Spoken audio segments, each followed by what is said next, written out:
Esame Belgijoje prie Briuselio, ES sostinės ir važiuosime į Briuselį pažiūrėti, kas lietuviško yra sukurta ten. Pasitiko tai labai nedraugiškai lietum, bet tikėsime, kad gal diena išgražės. Bet kuriuo atveju didžiąją dienos dalį tai vis tiek leisime institucijų viduj.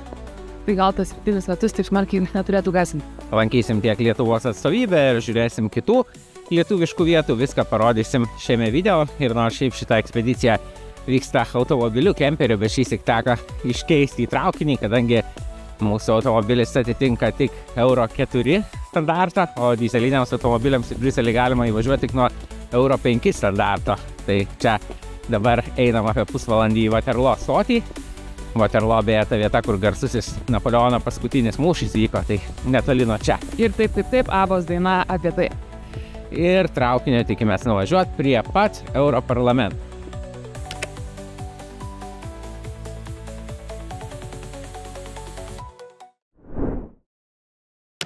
Pagrindinė Lietuvos ir Briuselio sąsaja, aišku, yra Europos Sąjunga. Lietuva Europos Sąjungos narė jau nuo 2004 metų. Ir čia yra daugybė Lietuvos atstovų ir lietuvių, kurie dirba tose institucijose. Kalbu su Robertu Pogorėliu, jis jau daug metų gyvena Briuselį, yra dirbęs Europos Sąjungos institucijose. Tai kokios tos institucijos yra? Na, visų pirma, yra Europos parlamentas, kurį matote čia fone. Taip pat yra Europos komisija, yra Europos Sąjungos taryba. Na ir yra mažesnių institucijų, kaip pavyzdžiui regionų komitetas arba Europos ekonomikos ir socialinių reikalų komitetas. Na ir iš šitų visų išvardintų institucijų dauguma žmonių, kurie ten dirba Briuselyje ir gyvena Briuselyje. Europos parlamento viduj buvom užėję, tenai yra ir Baltijos kelias, toksai kaip simbolinis dalykas atspindintis Lietuvą, Latviją ir Estiją. Tačiau, aišku, daugiausiai yra tas toks gyvas darbas. Tai va, kiek yra iš Lietuvos, aišku, visi žinome europarlamentarai, yra eurokomisaras, bet taip pat yra ir daugybė kitų žmonių, ar ne? Tai va, kiek lietuvių tos institucijose dirba? Na, visų pirma, yra išrinkti politikai, pavyzdžiui, europarlamentarai, šiuo metu jų yra 11, taip pat yra Lietuvos deleguotas eurokomisaras vienintelis. Na, taryboje tai atvažiuoja ministrai iš Lietuvos, bet yra ir administracija, kuri nuolat dirba čia Briuselyje, aišku, dalis yra ir kitose šalyse, kaip Liuksemburgė, pavyzdžiui, ir toje administracijoje Europos parlamente dirba apie 130 lietuvių. Europos komisija bus kokie 500, nežinau tiksliai, bet tikrai daugiau negu parlamente, nes pati institucija yra didesnė. Taryboje tai yra pirmiausia diplomatai, kurie dirba Lietuvos nuolatinėje atstovybėje Europos Sąjungoje, bet yra kažkiek ir nuolatiniam sekretoriate taryboje. Na, ten bus turbūt iki 100, gal netgi apie 50, sakyčiau. Tiksliai dabar nepasakysiu. Ir aišku, tarybos darbą užtikrina diplomatai, jie dirba Lietuvos nuolatinėje atstovybėje Europos Sąjungoje. Tai kol kas yra virš 100, bet kada Lietuva pirmininkaus Europos Sąjungos tarybai, tai bus 27 metų pirmas pusmetis, tai tų diplomatų bus apie 200, padvigubės praktiškai. Šitos vietos yra, kur vyksta ta pagrindinė Europos Sąjungos veikla. Svarbu suprasti, kad vieni žmonės atstovauja Lietuvai, taip visų pirma išrinkti europarlamentarai arba ministrai, kurie čia atvažiuoja. Na, o administracija, jinai dirba pačiai Europos Sąjungai, pačios Europos Sąjungos institucijoms. Tai yra ir vertėjai, labai didelė dalis, ir vertėjai raštu dauguma Liuksemburgė dirba, internetu, kadangi jiems nereikia važiuoti į sesijas, taip pat yra vertėjai žodžiu, kurie atvažiuoja į sesijas, tai dalis yra nuolatiniai darbuotojai, kiti yra samdomi būtent konkrečiai sesijai, tai per sesiją dirba apie 1000 vertėjų, visas 24 Europos Sąjungos kalbas, įskaitant ir lietuvių, taip pat yra spaudos tarnyba, yra lankytojų skyrius, kuriame teko dirbti, taip pat yra kiekvieno komiteto administracija, tai administracijoje pagal politikos sritis taip pat yra nemažai lietuvių. Žmogui iš šalies kaip paaiškinti, kuo skiriasi darbas čia nuo darbo Strasbūre, nes ir ten yra Europarlamentas, kokia ta tvarka? Strasbūrė yra oficialiai Europos parlamento būstinė, tai pirmiausiai įsikūrė Strasbūrė, o paskui vis daugiau veiklos atsirado Briuselėje ir dabar iš tikrųjų daugiau darbo vyksta Briuselėje negu Strasbūrė, tačiau liko 12 sesijų per metus Strasbūrė.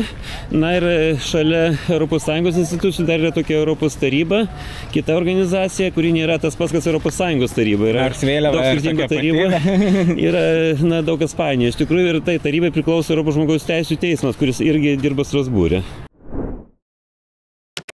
Aišku, daugelis ES institucijų, tai visų pirma darbo pastatai, tokios gana paprastos 20 amžiaus antros pusės architektūros.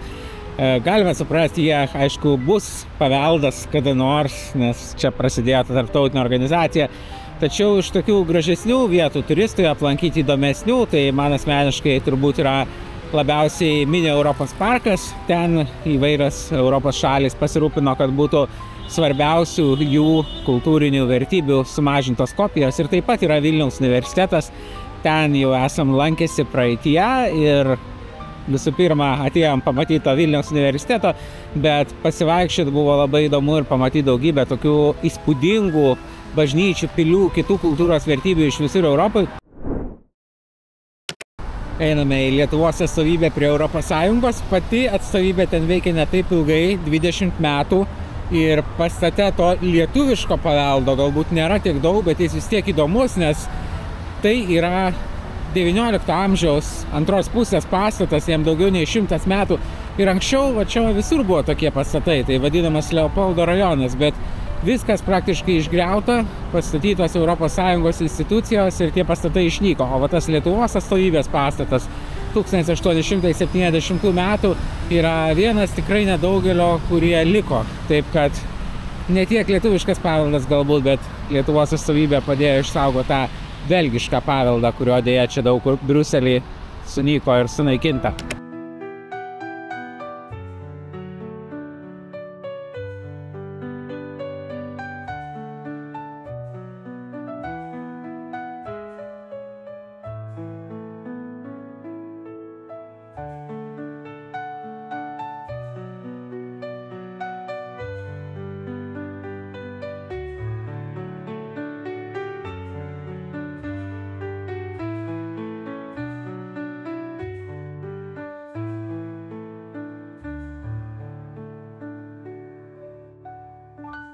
Taigi šiandien Lietuvos atstovavimas, lietuviška veikla vyksta turtingų 19 amžiaus belgų interjeruose. Ten tas įėjimas, tai buvo karietų įvažiavimas, yra tokios puošnios salės, židiniai. Tiesa, pasakojo, kad jų kurti dėja negalima, nes Briusely uždrausta, kad nebūtų oro taršos.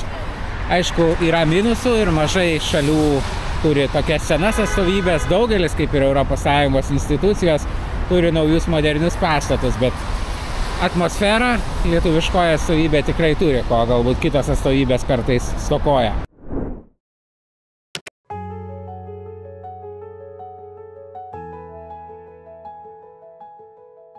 Dabartinė Lietuvos atstovybė nėra pirmoji. Kai Lietuva atkūrė nepriklausomybę 90 metais, kartu su Latvijais, Estais įsteigė Baltijos informacinį centrą Briusely, kadangi čia buvo labai svarbus miestas, iki šiol tebėra ne tik Belgijos, ne tik ES, bet ir NATO centras, ir tai galėjo nulemti Lietuvos, Latvijos, Estijos likimą.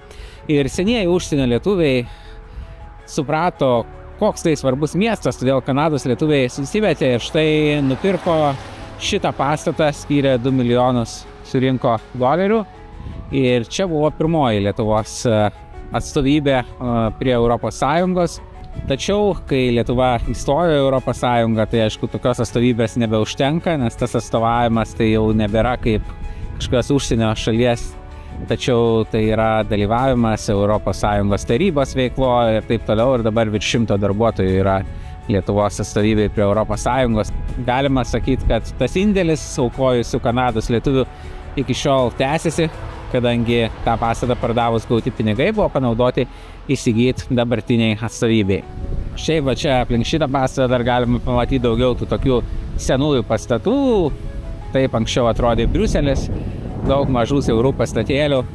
O apskritai Briuselį labai sunku palyginti su bet kokiu kitų miestų ir čia nykštė lietuvių bendruomenė, nes čia daugiau nei kur kitur žmonės atvyksta laikinai, aišku, kai kurie paskui taip ir pasilieka tose institucijose, bet tai, kad tai yra ES centras, kad visos ES kalbos kaip ir laikomos oficialiom, sąlygoja, kad, kaip mums pasakojo, čia net yra tokia Europos mokyklos, kur galima mokytis pagal Lietuvos mokymo programą, ir tada vaikams grįžusiems yra daug paprasčiau reintegruotis į Lietuvą. Čia nėra tik tai šeštadieninės mokyklėlės kaip kažkur kitur. Belgija yra dvikalbė šalis, Briuselis dvikalbis miestas, tai štai Čia visi gatvių pavadinimai parašyti 2 kalbom, ne visom 24 ES kalbom gaila, tačiau flamandų ir valonų arba labiau olandų ir prancūzų. Tiesa, dabar daugiausiai žmonių kalba prancūziškai, aišku, kadangi virš 10% ar gal 5% žmonių čia yra susiję su Europos Sąjunga ir institucijom iš įvairiausių šalių, tai jau dabar labai svarbi ir anglų kalba, tikrai nėra problemų susikalbėti.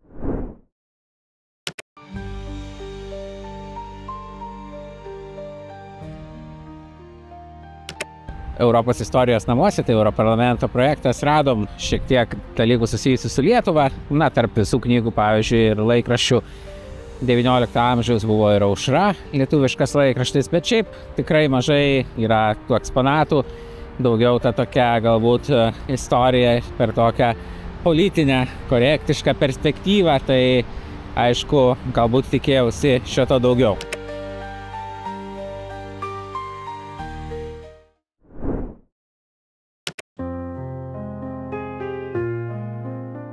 Čia toks praktiškai kaip Santariškių ligoninės miestelis ir mes jame ieškome lietuviško medinio kryžiaus. Einam ieškoti toliau.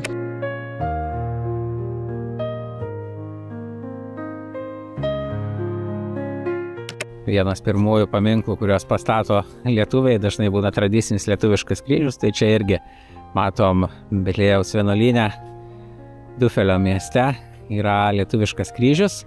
Kai prašoma internete dėl ypatingų vienuolyno ryšių su Lietuva, kokie tie ryšiai ir dar pasiaiškinsiu daugiau.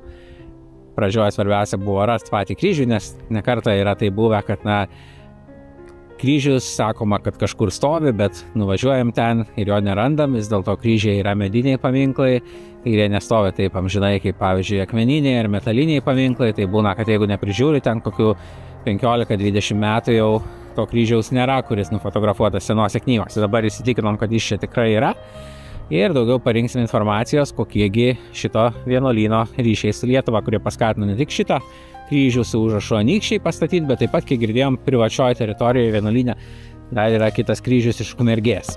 Susirašęs daugiau su Belgijos lietuviais, su Gintaru Marijausku, kuris ir padėjo atrasti Dufelio kryžių, supratau, kad šio kryžiaus istorija dar daug įdomesnė negu galėjau tikėtis. Mat kryžių užsakė ne lietuviai, kurių bendruomenės Dufelį niekada nebuvo, tačiau 2 belgai, Francina ir Renė. O šių belgų ryšys su Lietuva prasidėjo dar 1993 metais, kai Lietuva buvo ką tik atgavus nepriklausomybę, neturtinga, ir štai tada ansamblis Jievaras keliavo į Dufelį į folkloro festivalį ir Francina ir Renė juos priėmė.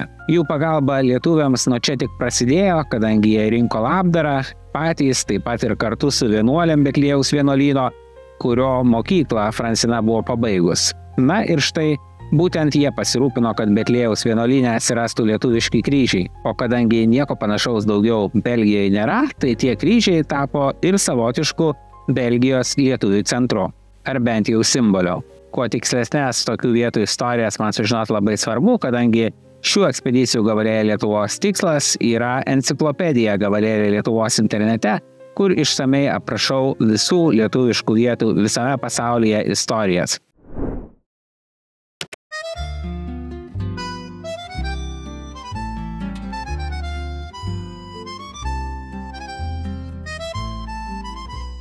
Esame Antverpene, viename gražiausių Belgijos, o gal visos vakarų Europos miestų. Ir būtent šitas didmiestis yra artimiausias tam lietuviškam kryžiui, kurį pravažiavom prieš tai. Šioje aikštėje tiek daug skirtingų, labai išvaizdžių namų ir kiekvieną apžiūrinėdama aš galiu praleisti nežinia kiek laiko, pažiūrėdama į jo langus, į jo visas detalės ir ant kiekvieno praktiškai iškeltą tam tikrą skulptūrėlę.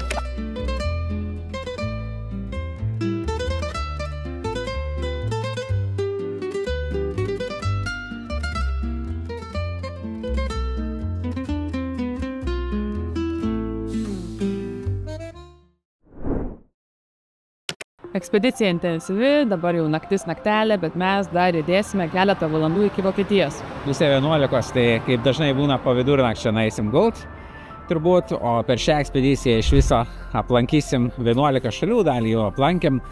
Prenumeruokit šitą kanalą ir pažiūrėkit, kokie čia dar yra filmai, nes yra apie lietuviškas vietas ir kitose šalyse, kurių gerokai daugiau ir jos gerokai didesnės ir įspūdingesnės nei Belgijoje.